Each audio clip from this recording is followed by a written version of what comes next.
Welcome to Politics Done Right. I am your host, Egberto Willies. This is a progressive program that will take the mystery out of politics. This is the program that will encourage you to make sure government becomes we the people. Whether you are liberal, progressive, conservative, or otherwise, you get to air your point of view. We are an independent media outlet that, unlike mainstream media beholden to corporations, we only owe allegiance to you. Remember, you can also send me a tweet at EGBERTOWILLIES. That is at Egberto Willies. Let us engage. It is Politics Done Right.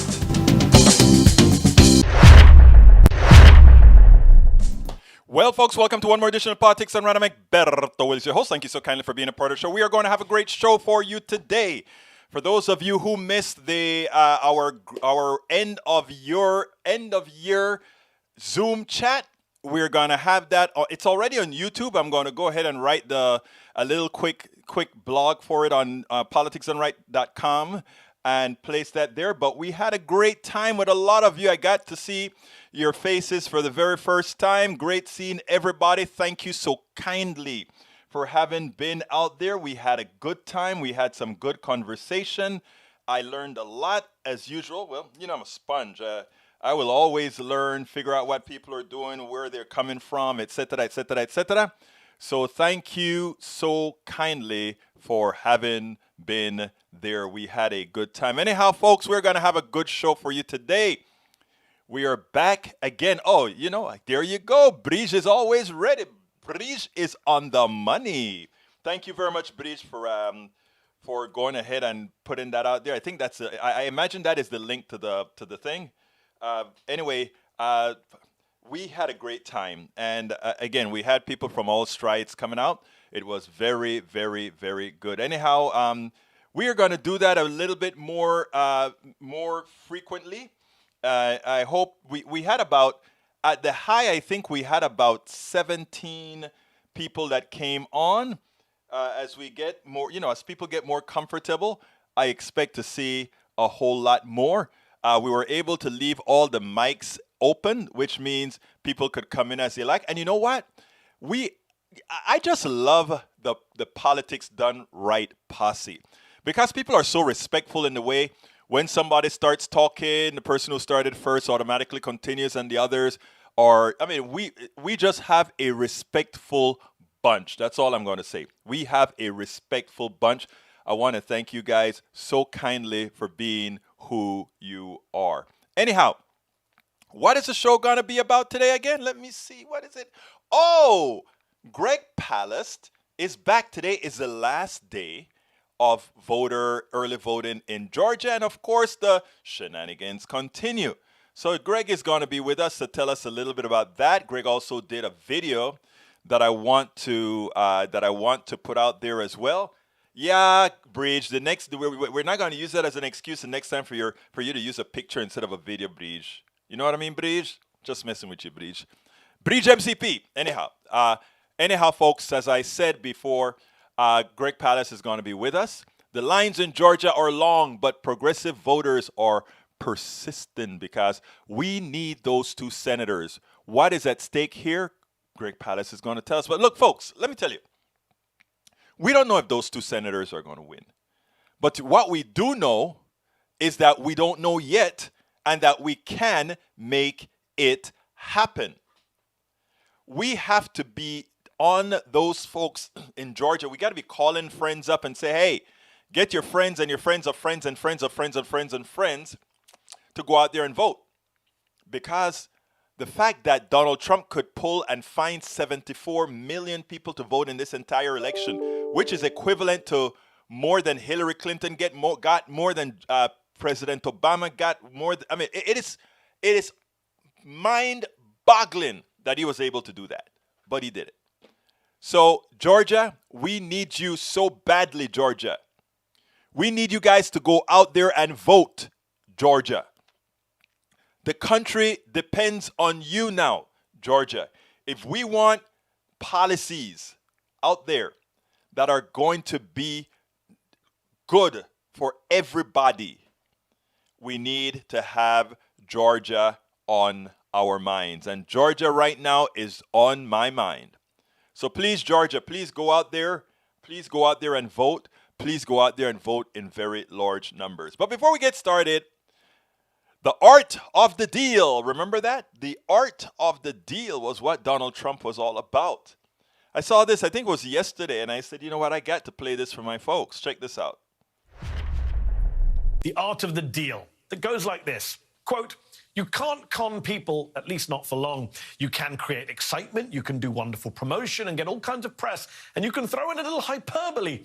But if you don't deliver the goods, people will eventually catch on. I've been thinking a lot about that quote as Trump's disastrous presidency nears its merciful end, along with one of his tweets, because there's always a tweet, from 2013. If the Republicans need a chief negotiator, I am always available, or can recommend some really good ones. Well, they got him as their chief negotiator. Lucky them. So let's look at how he's done over these past 4 years. Remember Trump's courtship of North Korean dictator Kim Jong-un?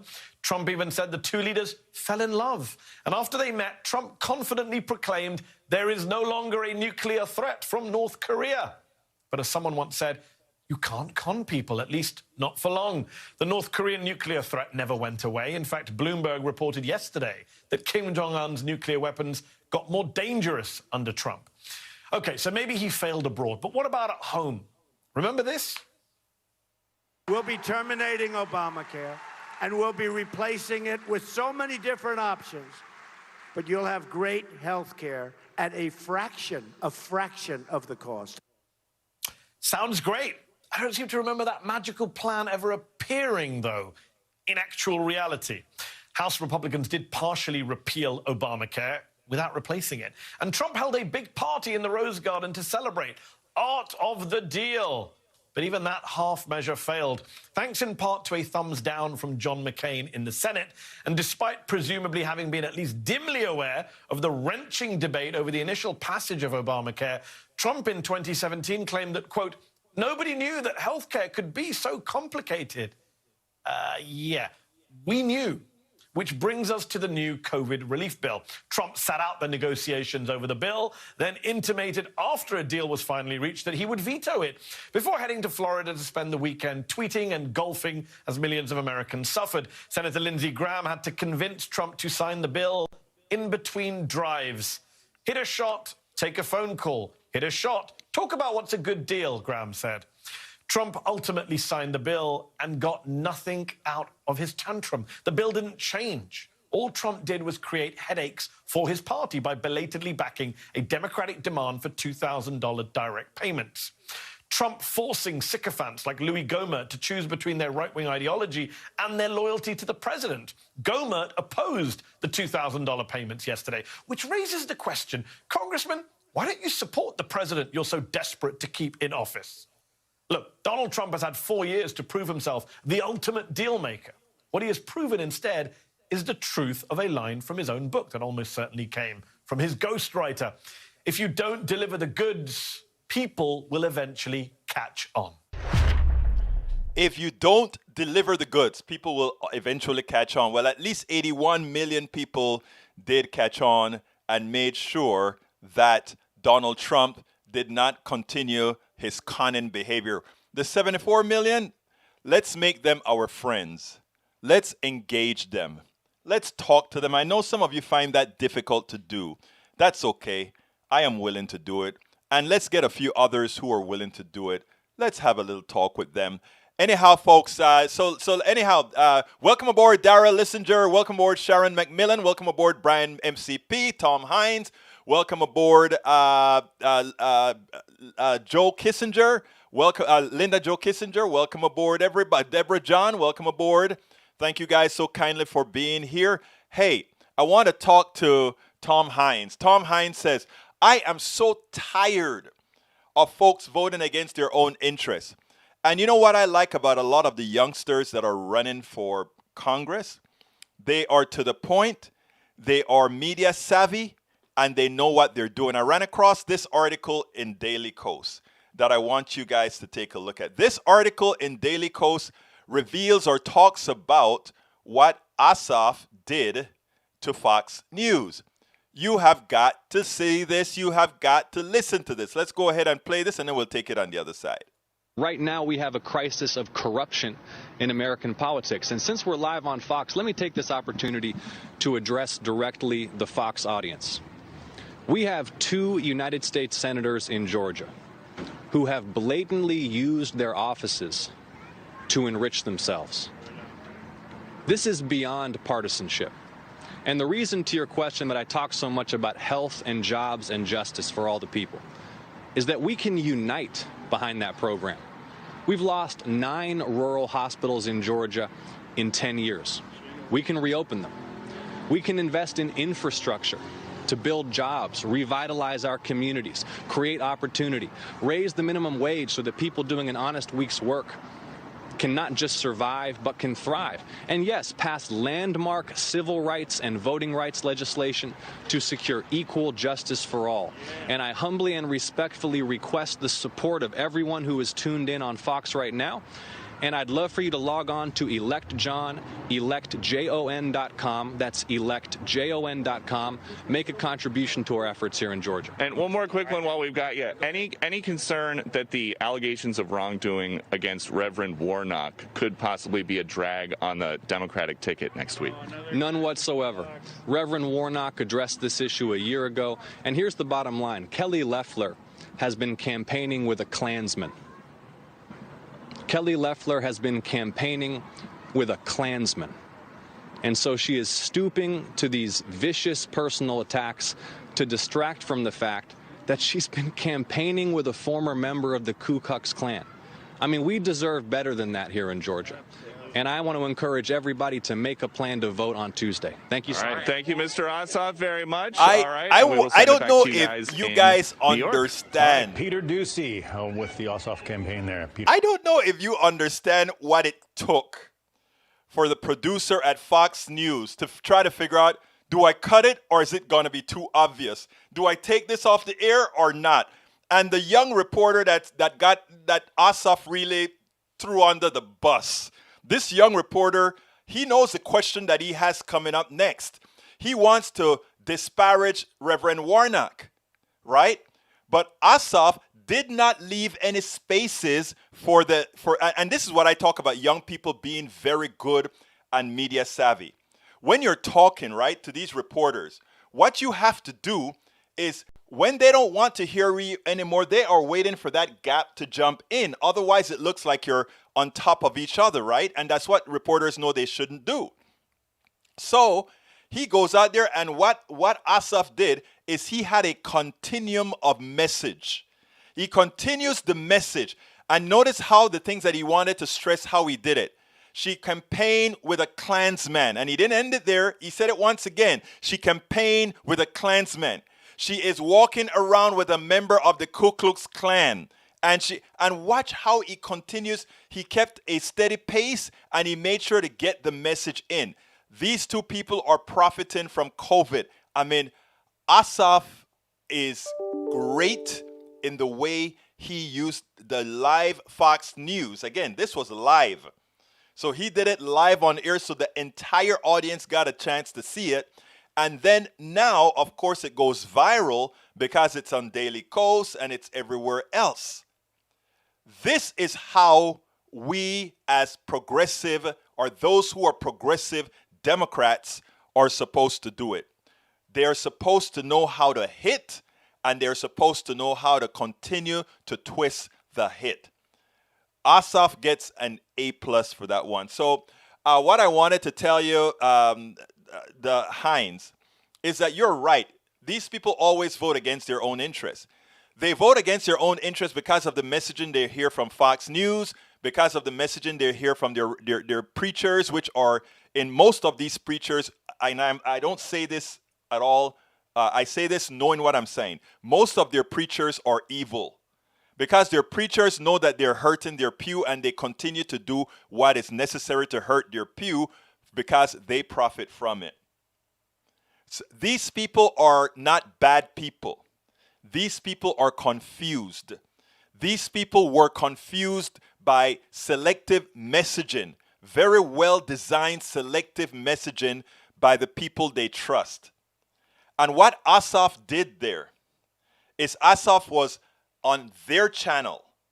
And by doing this on their channel, and by doing it in the tonality that he used, it made it plausible to many of those who were listening. When he talks about bread and butter issues, think about this. 9 hospitals have been closed in Georgia. We are going to reopen them. What that 1 or 2 sentences says the following. COVID is real. You know it now. You know a lot of people with COVID, and you know you have to run to other places to get hospitalization. I am going to open those hospitals in rural areas. It won't get him all the rural votes. But for somebody who's talking about that, it's going to say who has a cousin who has COVID and had to run to the city. They may say, oh, if I vote for Asaf, I won't tell my family. I won't tell my friends. But if I vote for Asaf, our hospital may come back. All of this is, but Asaf doing this one time is not enough. The messaging has to be there. Politics done right has to be messaging. TYT has to be messaging. All my brothers and sisters that are listening right now have to be messaging. You know, at Daily Kos, when I write at Daily Kos as well. I'm a contributing editor at Daily Kos. And interestingly, right, a lot of times I would write an article, and a lot of people at Daily Kos would come back and say, we know that, or why are you writing this, or why are you saying this again? To which I answer to them and I say, I know you know that. But the people in Timbuktu may not. And it's not only you who reads the Daily Kos or these progressive sites. If somebody does a search on rural hospitals, and after I write the article for this clip that I'm going to take out, I am going to write about rural hospitals, and I'll put that as a key as well. And the next time somebody searches for rural hospitals, they won't only pick up Fox News saying the rural hospitals are not really necessary, or Obamacare doesn't really close the rural hospital. They will also get my Daily Kos article, my EgbertoWillies.com article, my PoliticsDoneRight.com article that says rural hospitals will be maintained if you go and vote for people who are willing to do it. Democrats. And a lot of people are going to do it. They may not tell you they are going to do it, but a lot of people will do it. That is what I'm talking about messaging. I'm going to skip the next Greg Palast for a bit to tell you something that I had in my that I wanted to talk to you guys about, because I put the third item, the third thing I said, progressives need to speak the English of Joe Blow if they are going to gain the following of more people. What do I mean by that? I want you to check this out. I've been watching MSNBC all morning. And guess what I've been hearing a lot about? Food insecurity. Food insecurity. Most of you progressives, most of us progressives, we understand food insecurity. We understand income inequality. We understand wealth disparity. And I talk about that a lot. But we need to migrate those words. We need to tell people, those of you who are starving in the rural area, we're going to fix that for you. Those of you who are suffering from food insecurity, they're not feeling food insecurity. They're feeling hungry. Those of you who are at the bottom of the totem pole, those of you who are suffering from income inequality. Income inequality doesn't mean much if your income is not equal to the other person's income. It means if your income inequality is causing you to suffer. So we are going to pay you so that you can afford to live. We are going to make sure you can afford to live, because right now they're not doing that for you. So, and I have to learn that myself, right? We have to start speaking in language that a lot of these people can understand, because food insecurity sounds very, very, very, very, very kind of Ivy League. Income inequality as well sound kind of Ivy League. But that you don't make enough to survive, I can get that. That you're starving, I can also get that. So let's remember those kinds of things, and when we're talking, when we're writing our issues and so forth. And also, Please, brothers and sisters, when you're on Facebook, when you're on Twitter, do not fear repeating yourself. Repeat things over and over and over again. Repeat. Repeat. Say the same things. You're not going to be talking to the same people. And for those that you're talking to that read it again, it'll reinforce it for them. But please, let's learn something from the right wing. And they know how to sing, repeat and sing, repeat, repeat, repeat. Anyhow, Greg Palast. Greg Palast, my brother. Greg, brother in California, has been spending a lot of time in Georgia. And he's been finding a lot of things in Georgia. Last report from Georgia. Check this out, and then we'll take it on the other side. Didn't cut one white polling site. Some people are saying they're waiting an hour and a half. What happened here in Cobb County? They cut from 11 voting places during the general election down to 5 for the runoff, knowing that during the general election they had 3-hour lines with 11 places.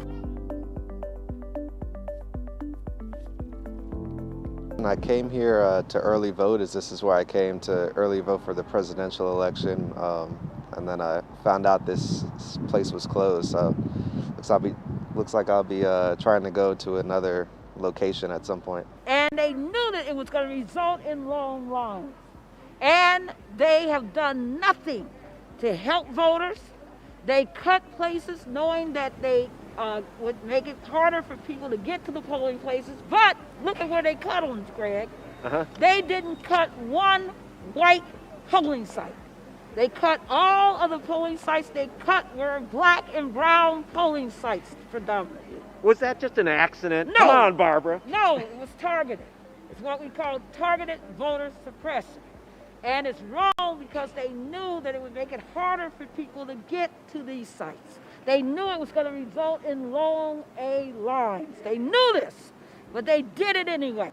No, I didn't hear about the closures. I imagine it will deter some people. I imagine some people probably made some plans to go early vote on a specific day like I did in the past. And that was closer during the general election that I don't know why it wasn't a part of it, but yeah, I think it is affecting a lot of people getting out here, but I think they'll still make the sacrifice because they see the importance of it.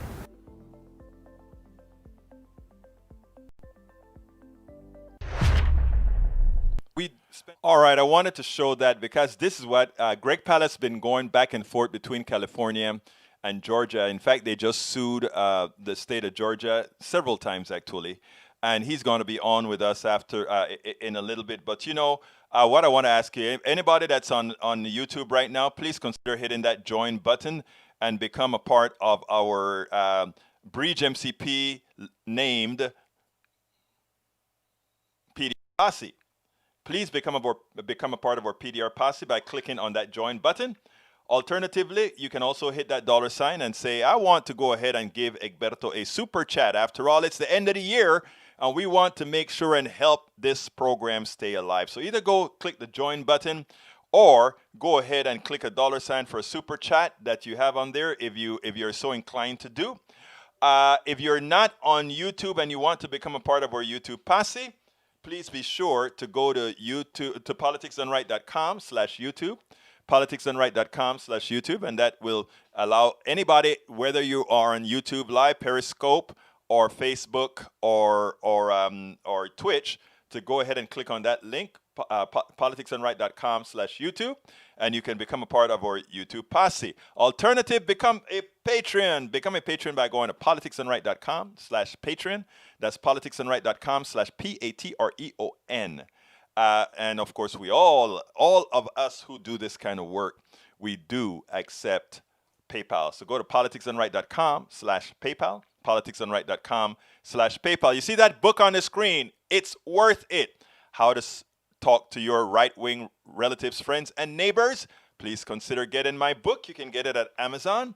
Here is the link to get the book at Amazon. It's worth it. A lot of people like it. I got some great kudos, even on our chat last night. So thank you so kindly. I just love you guys. Thank you for those kudos that you gave last night on the book. Hey, Bridge MCP, thank you for that super chat. Bridge MCP just gave us a super chat. Lovely. Thank you so kindly.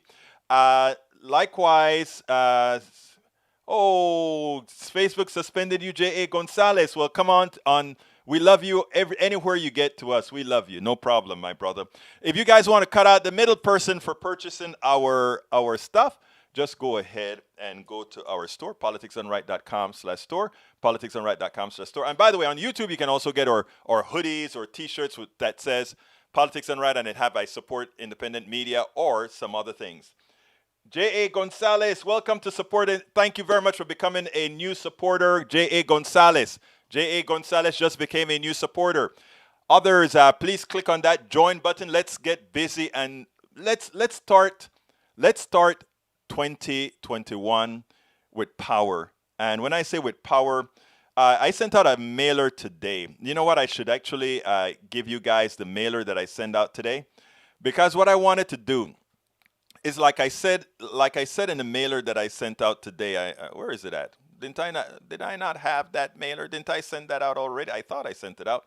What I had in the mailer is that what I want to do is I need some help with producing. I need some help with doing some stuff on the wire, that sort of a thing. And you know, it's not the easiest thing to do, but we do it. But anyhow, going back to it, let's go ahead and play Greg Palast. And what I'll do is I'll have a link to our newsletter in a little bit, and then we'll take it from there. Welcome to one more edition of Politics Done Right. Everybody knows that the political eyes are now on Georgia. Georgia is going to determine the destiny of this country for the next few years.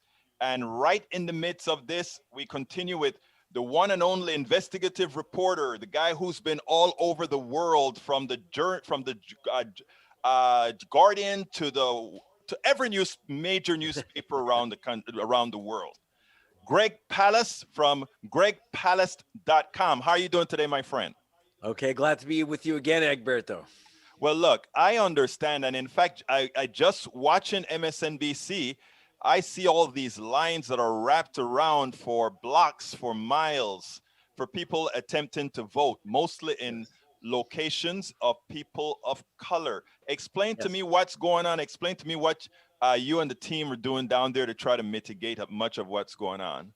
Okay, so we have a hell of a team down in Atlanta. Look, I've been covering Georgia, investigating vote suppression, Jim Crow tactics in Georgia for 7 years. So while a lot of reporters are just suddenly discovering Georgia, saying Georgia's a swing state, they always thought it was deep South red.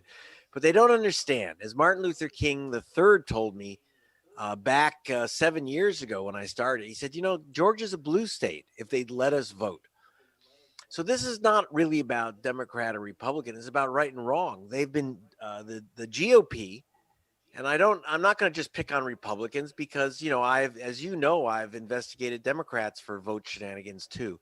But in Georgia, it is the Republican Party and its officials which have used all these brand new sophisticated Jim Crow tactics to remove voters. In particular, one of the things that I'm involved with in the Palast Investigative Fund, if you go to gregpalast.com, you'll check it out, is that I worked with, first of all, I found out that the state had removed 1/3 people from the voter rolls before this election, before the general.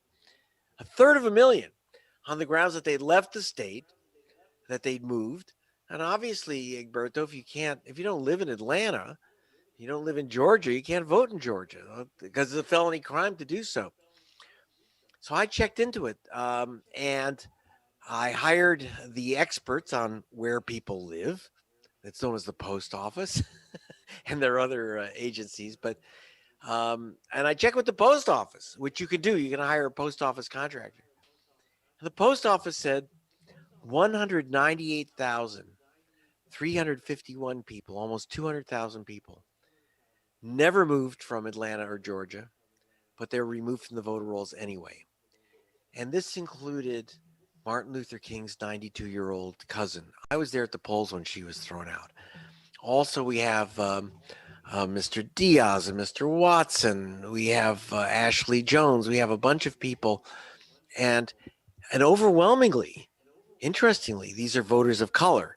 Now, there's some white people, but they tend to be young white students, including, by the way, my daughter, who is a voter in Savannah. So, what's going on here?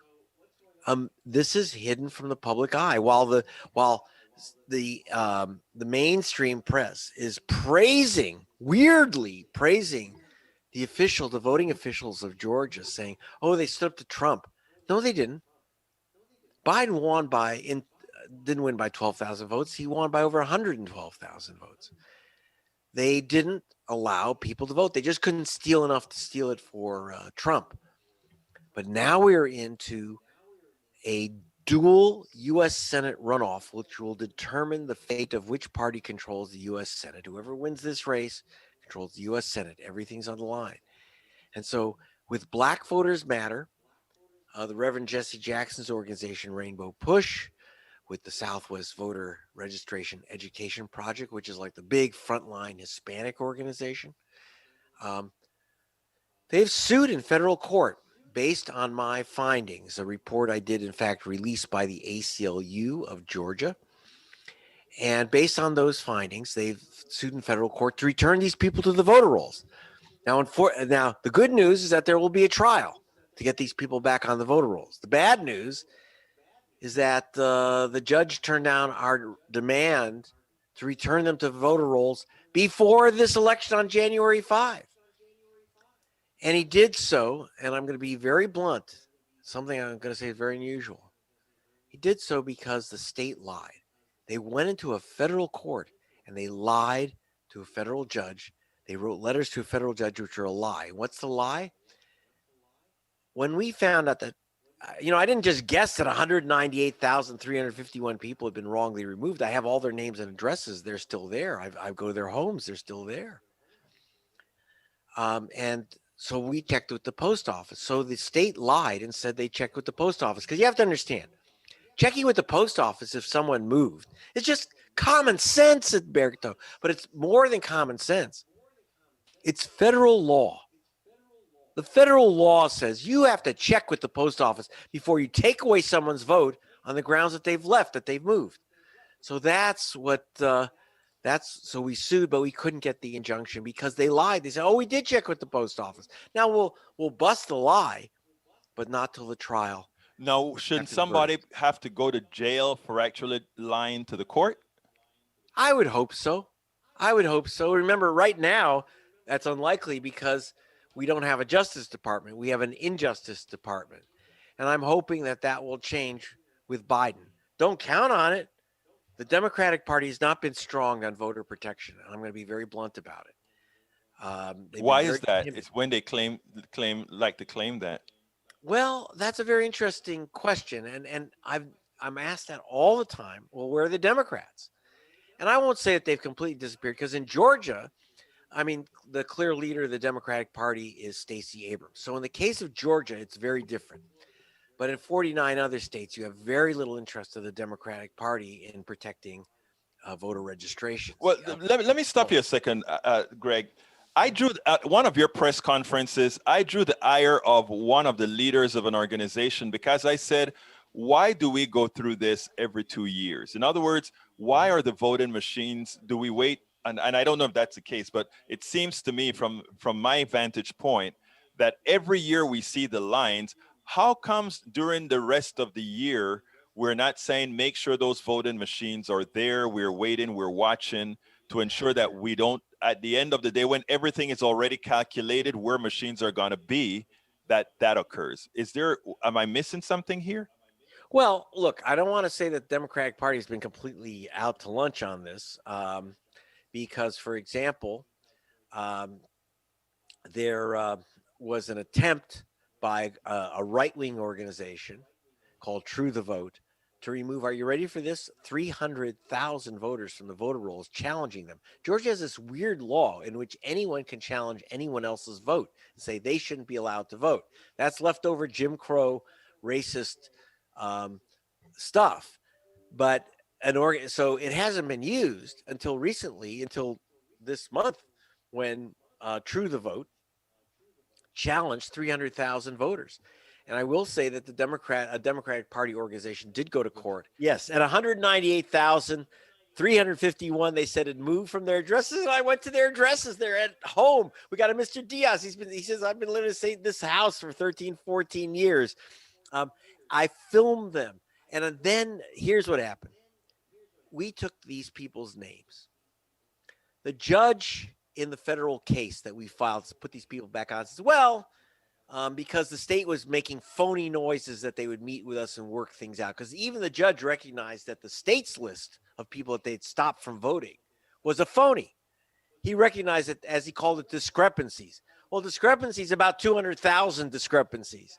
So they pretended that they were going to meet with us, but then they never met with us to get this straightened out before the election. So me, when I say us, so Latasha Brown, head of Black Voters Matter, co-founder, Latasha Brown and I went to, we announced we were going to the Secretary of State's office. The Secretary of State is one of those guys that in each state, which is in charge of your votes, who gets to vote, where you get to vote, etc. So we went we said we're going to his office at 11 o'clock to have our meeting and to give him further notice of further legal action. We did so. When we were marching up the steps of the state capitol, this old Confederate building with the Confederate statues and all that stuff. And we go past the governor's office. Next door is the Secretary of State, and the door is locked.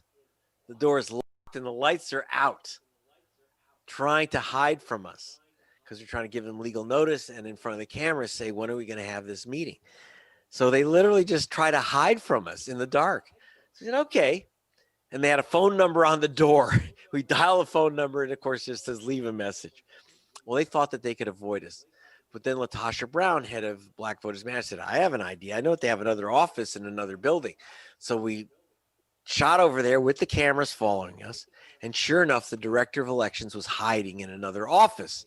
We found him. We said, okay, come here. And we slapped him with the new legal papers. And we said, where's the meeting? Latasha Brown says, where's the meeting we're supposed to have? And then I asked a very interesting question. I said, why'd you lie to the federal court? Why did you lie to a court and say that you checked with the post office that these people had moved when you hadn't? Do you want to put their names back on? I gave them the names of the people I just talked to. In fact, that morning, there was a Mr. Samuel. I just spoke to that morning. He said, I haven't moved in 20 years. Again, Mr. Diaz, Martin Luther King's cousin, all these people. I said, do you want to put him back on the voter rolls? He says, well, we'll take a look at it. What do you mean that you'll take a look at it? They haven't moved. They haven't moved. They're legal voters. Why won't you let them vote? Let these people vote. So look, if the election if the election margin ends up with the Democrats down by 200,000, again, I'm not saying that the Democrats should win. I'm saying that the voters should make that choice. The voters should decide who should be in charge of the United States Senate, not Jim Crow trickery. And unfortunately, that's what we've got in Georgia, Jim Crow trickery. And there's other tricks that we've been uncovering there too. And by the way, I'll be back there in Atlanta tomorrow with my team. Now, you said there's some other tricks that you've uncovered. Yes. What are the tricks that you uncover? Well, for example, go to gregpalast.com and you'll see a story. Excuse me. Bless you. Yeah. You'll see a story that we did. We went to Cobb County, Atlanta. Now, Cobb County. I think Atlanta, you did some videos on that, right? Yes. And so, yes, there's a great video by Zach Roberts. Is that the 9-minute video? That's about a 3-minute video. 3-minute video. Okay. There'll be more videos coming. In fact, we'll have a new one out from Leonardo DiCaprio is launching on Monday about what we're up to. But here we have a 3-minute video there in Cobb County. Now, Cobb County is one of 6 counties that make up Atlanta. It has 500,000 voters. Now, this was considered rock solid Republican. This was represented by Newt Gingrich in Congress. So you can imagine how conservative it is. Well, guess what? In November, Joe Biden won.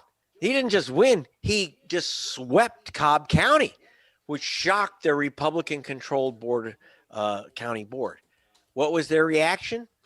There were only 11 early voting stations in the general election. Not enough. They had 3-hour lines. So rather than increase the number of voting stations, they cut the number of voting stations by more than half, from 11 to 5.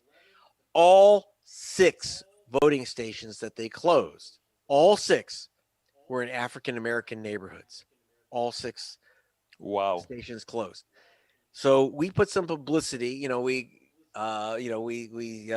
raised the an alarm with Barbara Arnwine, Professor Barbara Arnwine at Columbia University. You have to understand, she's probably considered the best voting rights attorney in America. So she actually went to Cobb and raised hell. So they opened up 2 stations.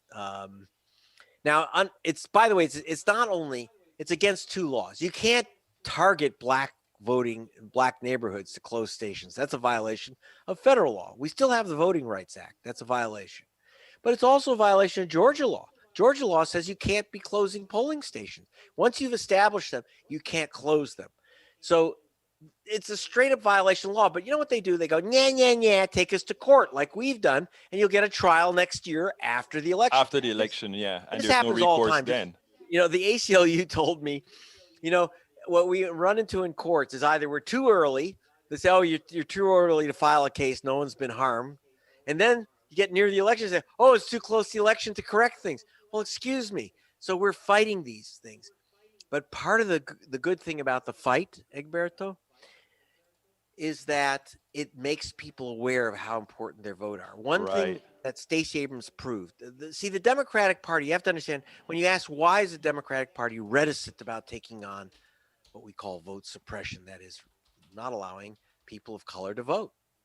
And part of it is there was a theory that it seized the party, that if you talk about stealing your vote, that people would say, well, they're going to steal my vote, so why should I bother voting? Right. That's not what happens.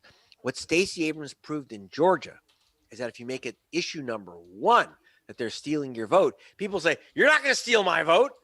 I'm going to go vote. So with Stacey Abrams pounding on the issue, and Latasha Brown of Black Voters Matter, and of course Greg Palast and the Palast Investigative Fund saying your vote is in jeopardy, it's actually ended up with record turnouts in 18 and in November, and now this is a runoff. This is a runoff. Normally people don't vote in runoffs. These lines are hours and hours long. It's horrible that it's hours, but it's also exciting. There's a sense of excitement that people are like participating in something powerful, and they're saying, look, if I can't, I'm going to, and those who lost their vote are going to make sure that 5 people vote in their place. So it's really exciting. The energy down there is quite amazing.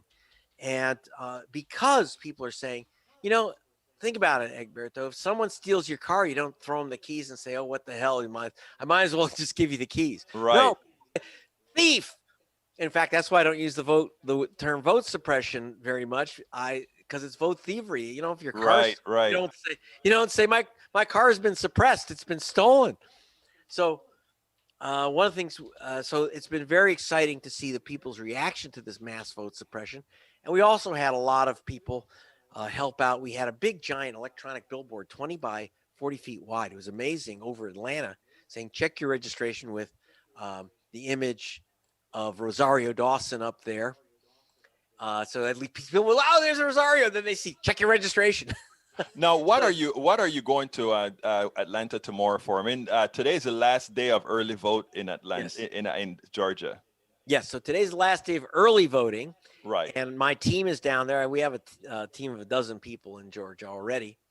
I took a break to come home to my family for the holiday, but I have a team down there following the early voting today. Now, isn't it interesting? Why would early voting today end today in Georgia when the election is Tuesday? Now, other states that have early voting, it continues up to election day. Right. What's the problem? The answer is they're not having any polling, any early voting this weekend. Why? Because the Sunday before elections is traditionally the day when African Americans and Hispanic voters vote. That's Souls when to the pole, right? it's called Souls to the Polls. And the reason was is that a lot of lower income people don't have cars. Right. And so they go in caravans with a lot of different people in the church bus going from church. So Hispanic and black voters go after church as a group. And even I've been in Dayton where people stand in line in freezing cold for 5-6 hours. But Souls to the Polls is a very important tradition, usually with a church dinner.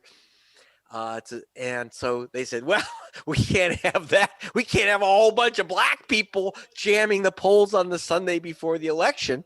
So there's a GOP plan.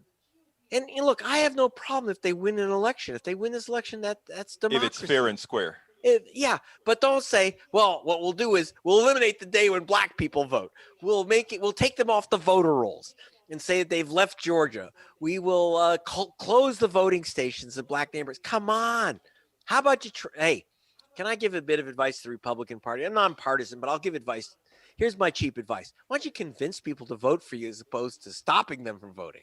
Maybe that's a new way of doing it. Just explain why you are have the better candidate. The best choice. But no, instead they've got to use these tactics to say you can't vote.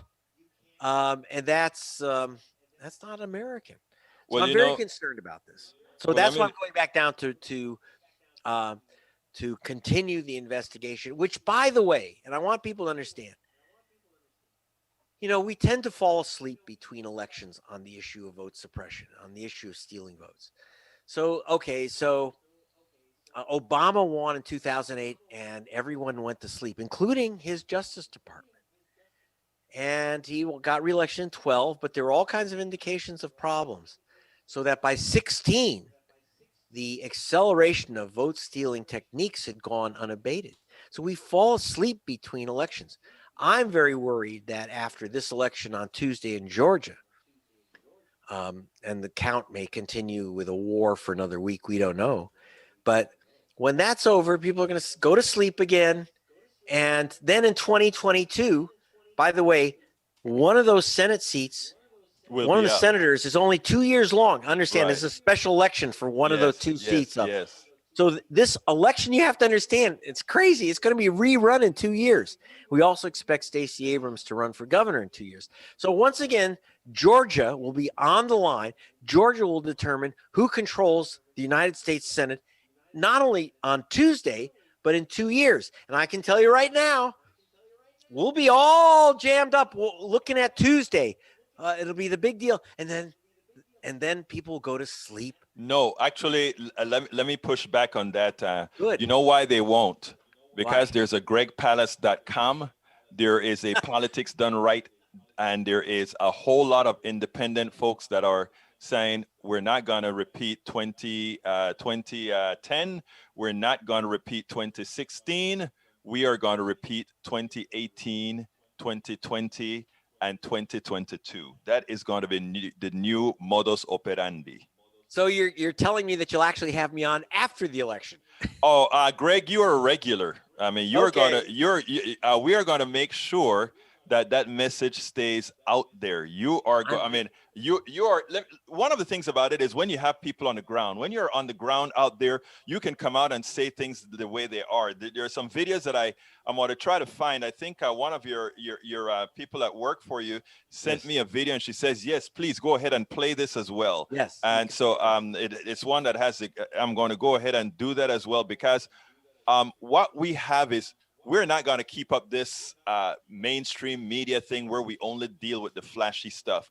We're going to deal with the real stuff, and we're going to try to make it flashy so that the real stuff get the coverage that it Well, I think our stuff is pretty darn interesting. I think that we're less boring than the average news report of who's winning, who's up, who's down, what the polls say, this guy's winning, this guy's losing. It's the horse race stuff. I don't care about that. I care about what's really happening with the issues and with the voters. Absolutely so, Greg. And so what's happening is, like the New York Times reported when we filed our suit against the state of Georgia. And then they did a profile of LaTosha Brown yesterday. But they said our case was dismissed by the judge. No, it wasn't. Sorry, New York Times, you've got this wrong. Right. We have a trial coming up. What the judge said you can't do is he says you didn't give them enough notice. We didn't tell to the state to put these people back on the rolls in time for the Exactly. vote. Now that's a heck of a lot. So we lost. Technically, it's called losing your request for an emergency injunction, but the trial is going ahead, and the exposure of the lies of the state is going ahead. And I know the truth is, while we got in the New York Times and when we filed the suit because it's before the election, I fear what happens after the election when we all go blind when the media stops covering those issues. We're not letting that happen. Look, Good. we got to go here, Greg. Okay. Is there anything else that you want to add before we check out of here? No, just stay tuned at obviously Politics Done Right, and also go to gregpalast.com for our continuing reports up to and through the election, and most important, after the election. It's not over. Let's not fall asleep. Please keep aware. Go to gregpalast.com. Stay with Politics Done Right. And folks, also, I want you to please get his tweets, Greg_Palast, at Greg_Palast, because he sends out tweets frequently. And what we need to do is for the people that are really out there on the ground, we need to make sure that they get the visibility so that people understand what's going on. When Greg talks about people falling asleep after the election, that has happened so many times. Let's not let that happen. Greg puts out some good tweets, and actually sometimes he puts out some funny tweets. So yes. I try to make it entertaining. Yes, absolutely. It's horrific stories. Right. So please go to gregpalast.com, and also please follow Greg_Palast. Greg, it was my pleasure having you on Politics Done Right once again. Please keep up the great work, because we need that work that you're doing out there with all those great people in Georgia. And back at you, same. Thank you, Egberto. I hope you enjoyed that. That's good old Greg Palast. I say good old, I mean good young Greg Palast. Love the guy. Hey, Ravi El Caban, how you doing, my friend? Bridge MCP, Linda E, Dan Marks from Hawaii, my buddy from the old days of running the 28th Amendment that actually was about you're right. You're right. It was money out of politics, and money's not speech, and all that good stuff that we did. It's still, Move to Amend is still going strong. Let's see, Dan Marks. Who else is here? Norman Reynolds, welcome aboard. British MCP, I called you out. Christine Park, welcome aboard. Let's see, Linda E. Great seeing Linda E, Bridge MCP. Yesterday, both of you were at our end of year, our Politics Done Right end of year Zoom chat. Thank you for being there. Both of you had a whole lot of good stuff to say. Let's see who else is here with us. Para ver. Nanette Bird Smith.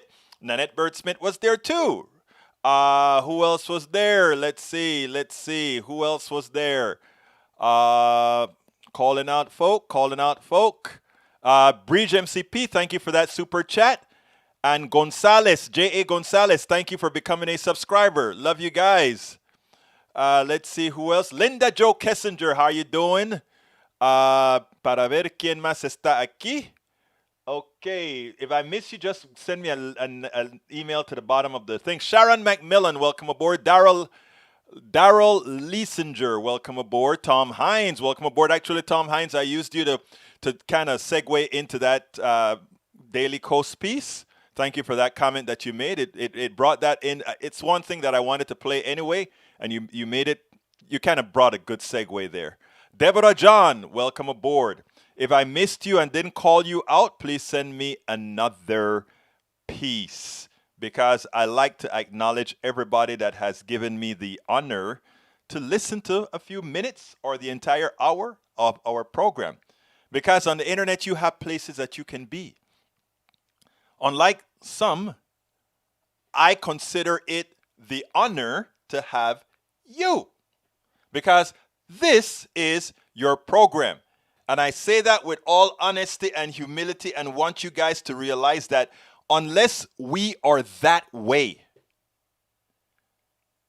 those of us that have a platform, unless we come to you in that form, we are nothing more than a mouthpiece. So if you're listening to others, make sure that they also have the humility to realize that that what we're looking at is people power. the power of us all. Let's remember that. Anyhow, folks, if you are on YouTube right now, I want to ask you, become a part of our, what is it called, Bridge MCP? Our PDR Posse. Our PDR Posse. If you're on YouTube as well, check out one of our shirts, the hoodies, the shirts, all that good stuff, folks. And click that join button. It's cheap, $1.99. We want thousands of $1.99s if we are to be able to get ourselves the producer, the cutter, the person who's going to handle more of our internet, because that's how we grow. You know, all those big guys on the internet, people say, Berto, wait a minute. Well, you know, why don't you do this and that? I mean, I'm working 16 hours a day. I can't get much more stuff than there. I'm automating a lot. I keep getting more automated. But we need more hands, just like how some of these other internet guys have 3, 4, 5. Some of them have 10 people that's doing this stuff. We need some more, but we can't do that until we build our base. So please, those of you that are listening, consider clicking that join button. Also, get my book. That helps us as well. The book is called It's Worth It, How to Talk to Your Right Wing, Relatives, Friends, and Neighbors. I just put the link in there, so please consider getting it there. But if you want to eliminate the middleman, go to our store. That is politicsdoneright.com/store. politicsdoneright.com/store. And you can also get some other t-shirts and all that kind of stuff there as well. But what we need as well are patrons. We need all kind. We created a level of membership so that people in every strata can actually become members. We all, like I told folks on our chat yesterday, we all want to be a big, big, bad team. So anyhow, go to our Patreon, politicsdoneright.com/Patreon, politicsdoneright.com/Patreon. That's spelled Patreon. Of course, we also take PayPal, politicsdoneright.com/PayPal. Look, I've got to get out of here, but I want to thank you guys so kindly for being here on New Year's Eve. I want to wish everybody a very, very happy New Year. A lot of people say, we can't get out of 2020 fast enough. 2021 has to be better. My daughter wrote a little message. You know, my daughter had a stroke, and she's going through some issues right now with her left side, and the girl is a trooper. She's fighting through it to try to keep that left side strong. She's a trooper. Love my girl. And she wrote in a piece, I am not going to jinx 2021 by saying 2021 is going to be a better year. I'm going to do what it takes to make 2021 a better year. I'll try my best to make 2021 a better year. So in that light, I'm not going to say a year can't be worse than 2020, because you know what? A year can get worse than 2020. America can get worse than it did in 2020. Donald Trump could decide to unleash the clown boys, whatever boys they call them, the hood boys. I don't know what boys. Come on, guys. What boys are we talking about? He could decide to unleash those guys. There's a lot that can go worse in 2021. So as my daughter says, let's not jinx 2021. Let's make 2021 what it ought to be. Let's all work together, not only among our posse, not only among those that we know. Let's work together to bring people into our posse. The more people we bring into our posse, the more people that are out there, the less amount of people, the Boogaloo boys, the Proud Boys, the less people that are out there to do wrong. So if we let people know, come on in, have the doors open, there are less of them out there. And as they, something, peer pressure is a strong thing. If we let the peer pressure reign, then it's going to rain. So folks, let's to hell with 2020 and let's make 2021. My name is Egberto Willies. This is Politics Done Right. And you know how I end this baby. I am what? Out!